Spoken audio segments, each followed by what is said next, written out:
did say something to me on the boat that was pretty hectic. He goes, you know, I was just about to let go and, you know, not come back up. 3:30 in the afternoon, and Backpackers Rip is swallowing any swimmer who gets too close to its jaws. When I looked out, I saw two swimmers very quickly getting into trouble pretty close in, and then a bit further out there were another two. So that's when we had to make a decision. I'm there by myself, calling Mario in. And then Yatesy had to come for help as well. A little bit further south. Come in there, yeah. Quinn tries to identify the swimmers in the most trouble. The furthest two out, grab those two first, and then there's a couple, a guy and a girl in front of them. When I got there, they were pretty bad conditions and the water was moving so much. The waves were breaking even in shallow water like pretty badly.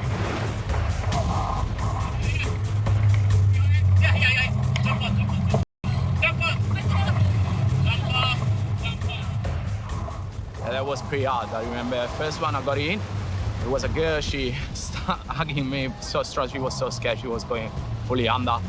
Riding a 400-kilo jet ski amongst swimmers and waves takes special skill and raw nerves.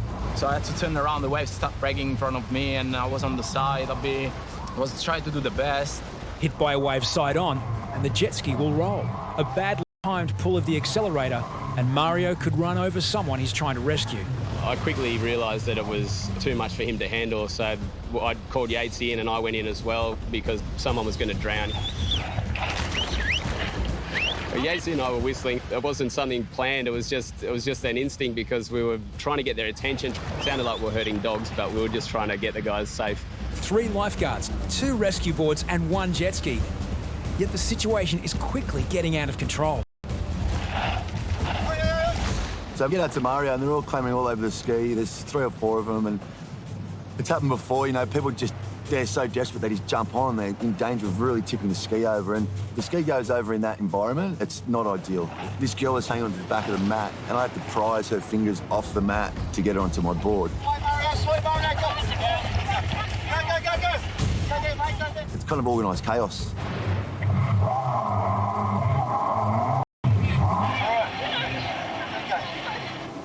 All 4 swimmers are accounted for, but they're not back to safety yet. In that sort of state, you've really got to calm down because they're a hindrance not only to you but to themselves. You know, they're endangering themselves. If I wasn't there within a couple of seconds, it could have turned nasty. Mike, from Liverpool in the UK, is in Australia on a working holiday. His very first time, 2 lifeguards, Jake and Chris, are patrolling the beach. Jesse is alone in the tower. The golden rule is never, ever, ever leave the tower unattended. We always need someone watching the water. Jesse spots a group of swimmers getting into trouble at the north end. The guy that's stuck out the back can actually swim. It's just this rip is really, really strong. Yeah, boys, he's going to have to go straight in. Chris and Jake have to rescue a girl and 2 guys. The thing that scared me the most was that it was such a short period swell, which means that the waves are constantly breaking after each other. So you don't really have time if you roll to get ready again because the next wave's already going to hit you. Jake reaches the girl, but is pushed back. Chris makes it through to the other 2 swimmers, a teenager and an older man. Jake has the girl, but fights the waves. This is going to be the hardest thing now, getting them back in because the rip's so strong, it's going to suck them out the back. Hold it straight, face now. Even if you're the best lifeguard in the world, if a 3-foot wave hits you with a patient on, you're falling off. As much as I want to help Jake and Chris, I just can't leave the tower unattended. If I do that, there's another 800 metres of the beach that's going to be unpatrolled. Chris gets his 2 patients to safety, but learns of a 4th swimmer in trouble. The other way. Jake, need more? You need more? Walk straight back on the flag. And then I seen Chris grab another guy. Put your hands up. Then Jesse spots yet another person in trouble, a 5th swimmer further up the beach. Both available lifeguards can't be contacted in the water. What do I do I can't leave the tower. This guy out here, I just don't want to take my eyes off this guy out the back. It's out of nowhere, I just thought, Hoppo's across the road. Head lifeguard Hoppo is in his office just behind the tower in the Bondi Pavilion.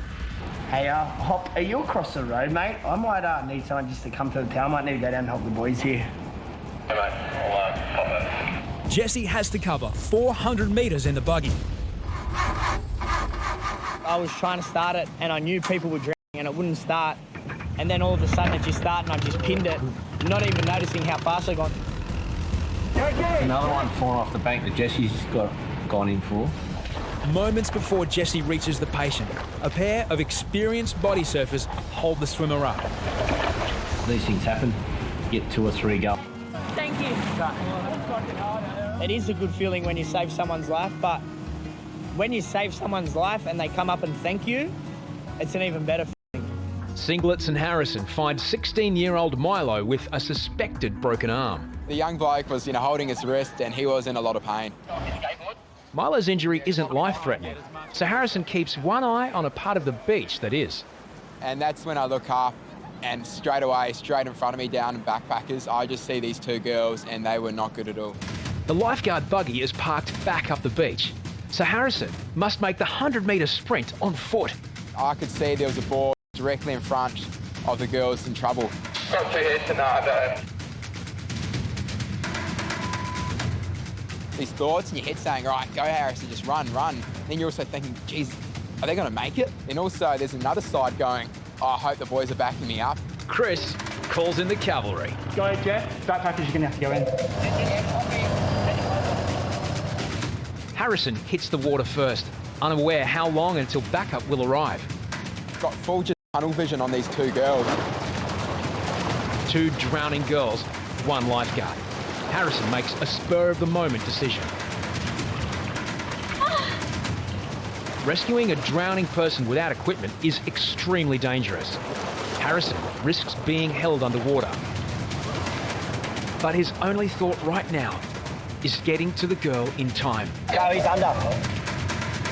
Why didn't he get off the board? To pay past the board to someone down to the other.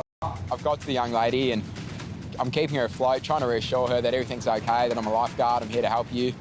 And that's when Ryan pedalled out on the rescue board and I just happily gave her to Ryan. The first girl Harrison rescued struggles not to tip the board.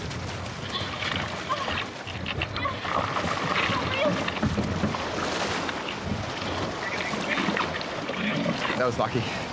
That was as close as you wanted to get ever. Safe on the beach, the girls are shaken but alive. It was home time and we were over it. We'd had enough and Harrison was downstairs and I don't know how, but he's just spotted these 2 people down south.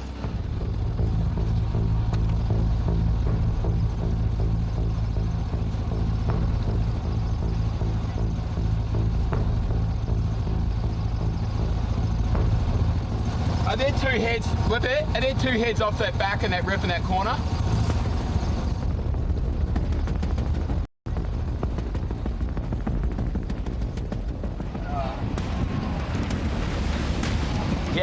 Yeah, you guys better go down. Yeah, I got it. You drive. I got it, you drive. The distance from the tower to The boys in the Rhino, you're going to just go. Definitely 1, probably might as well both go. There's 3 of them out there. Yeah, copy, man. How's it going? the swimmers have drifted 200 metres offshore. Harrison and Ryan dig deep for the paddle. It was a really long paddle out and I kept on looking up and felt like I wasn't even halfway yet. I had to put my head down, just keep paddling. You're flying down there, they're seeing all these different people drowning and you've got to make a decision, who do I need to go to first? And it does get the heart rate up.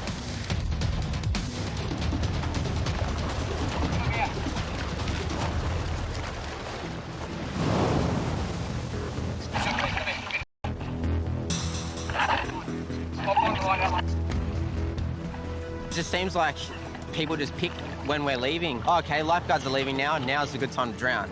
Yeah, it is a little bit frustrating, but we're lifeguards, we're not going to let someone drown, even if we are off the clock.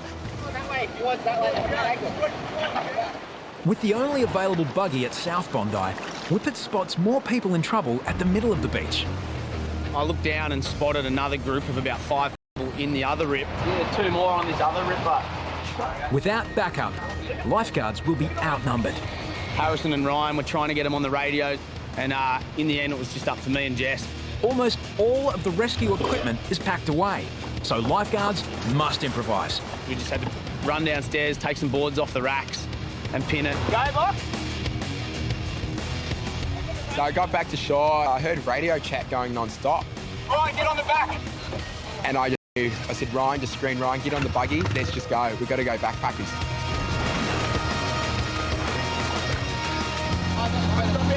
Stop here. Go on, I want you to come with me. Come with me.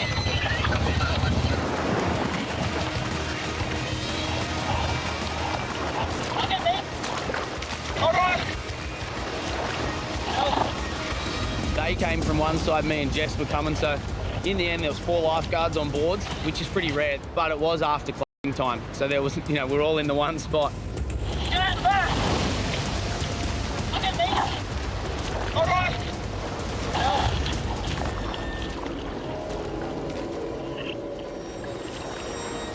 After doing a massive paddle in the south corner, then having to go full speed out for this group, I just gave up. Put my head on the board and was like, oh, no more.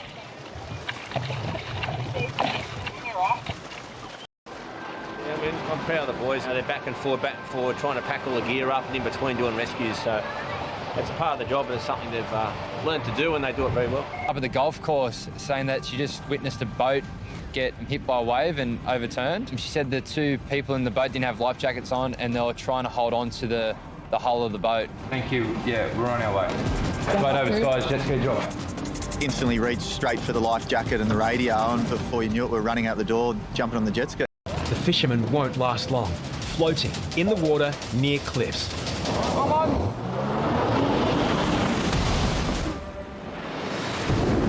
It was a really dangerous kind of swell, dangerous ocean conditions. Poor Maxie was on the back getting smashed.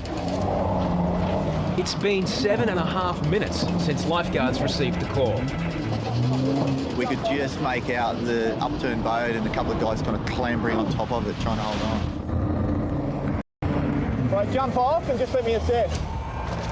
One of the biggest things when I got there was to reassure them that they were going to be okay, even though I didn't really have a good indication of if we were going to be okay, because obviously the boat's overturned in big swell and, these guys are freaking out. 2 middle-aged men, both without life jackets, fight for survival. So the boat was really close to the rocks. That was one of the things that kind of played on my mind as I was coming in. Head first in a dangerous situation. There are a lot of rocks and, sheer cliff face, just, only 20 metres away from them. All right, jump off, boys. Jump off and come to me. I don't want to get too close and washed on it, okay? The swell was so big, they were just getting battered on and off, and they were cut up. It was covered in barnacles, so they were covered in blood as well. So we didn't know if we'd be able to get them off there and into the water and they'd be able to swim. Up on the back, up on the back. That's it, on the sled, quick. Yep, that's it, hold on. All right, I got one Singos, he's in a tube. Good, mate, so you've got 2 patients, both secured. Is that correct? Nicky, mate, I've got one. Maxie's got the other still on top of the boat close to the rocks.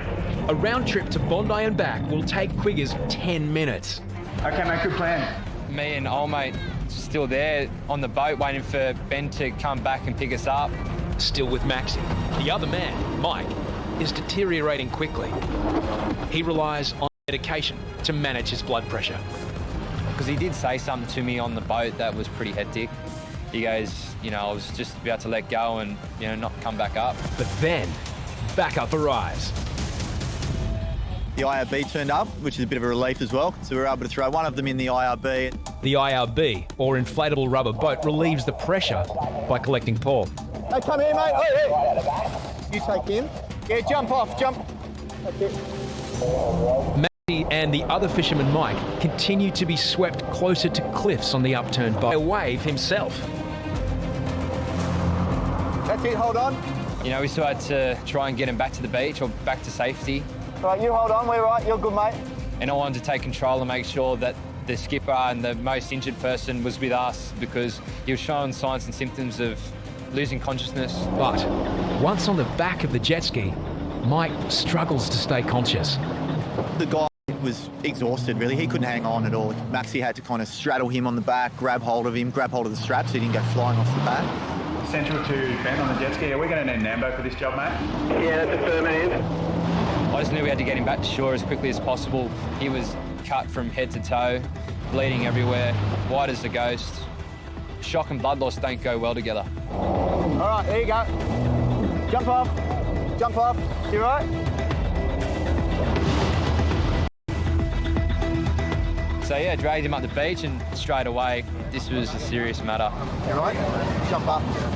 And this guy was going downhill very quickly. Quiggers runs an assessment.